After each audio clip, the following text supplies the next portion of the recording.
Beyond the point of no return, beyond the sea of mist and monsters, there lies Nardalsyle, the world's end. Hello, hi, and welcome to my new video. This time it didn't take 6 months for me to make one. Only 3, so that's something. The opening line you just heard on this entire video actually is an introduction to my fantasy world building project, Seasons of the Mist. So if that's something you want to hear more about, or you just want to watch me draw, stick around for a moment and let me explain. Seasons of the Mist takes place on a continent of Nardalsyle that is surrounded on all sides by mist that gets thicker the further you sail into the ocean. The ocean itself is also filled with monsters such as mermaids or krakens, so nobody who ever sailed into the vast white nothingness ever came back. The name of the continent itself, Nardalsyle, comes from Elvish, specifically High Elvish, and literally means far land or world's end. In Elvish, Nar or Narda is either used to describe distant places or end of something, and Seal or Seal literally means end. The meaning of the name comes from a legend tied to the continent's origin. I want to tell the full legend, or legends, in a different video as a form of folklore with the full story you would see written in the books in the world. But for the sake of this video, here is a short version.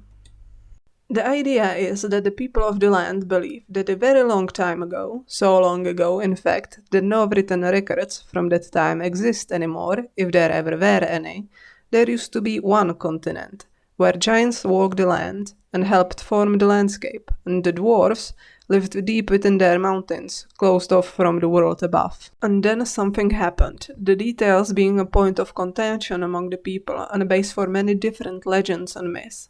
But whatever it was, it caused the giants to vanish from the world, and the gods themselves, as the legends say, tore the one continent apart into several others, filling the waters between them with mist and monsters, with Nardalsyle being the continent that got pushed furthest away from the others, making it known as the world's end in the stories that followed, and making this event known as the shattering of the One Realm. What happened to the other continents? Or if there even actually are any other continents beyond the mist, we don't know. Maybe we never will. People do try to sail through the mist from time to time, but as I mentioned before, nobody ever came back. This is also the story people of the land use to explain the season of the mist, as they call it. You see, people of Nardalsyle believe in 5 seasons. You have your spring, summer, fall and winter, but you also have the season of the mist. This is the shortest and strangest season. It's normally hard to guess just how long it will last, but usually it lasts for about a month or 2. This is when heavy mist falls on the land, meaning that animals and creatures that usually keep their distance from people now roam more closely, more freely. Creatures of the night now can roam during the day, and the veil between the worlds grows thinner, making it easier for things like ghosts to appear. So people try to stay inside as much as they can during this time. And that is basically the setup for the world itself. I want to take you to the north of Nardalsyle first, where we will get to meet the local population of human, elves and dwarves. We will learn about them, their cultures, lands and history, but also of the creatures that dwell within the cold north. I would like to explore other places on the continent as well, maybe even give them their own stories, but for now that feels way too big, so we will be staying in the north and hear echoes from the other lands. The artwork you have been watching me make in this video is of a landscape in Morasia, one of the northern kingdoms, and the starting point of our exploration.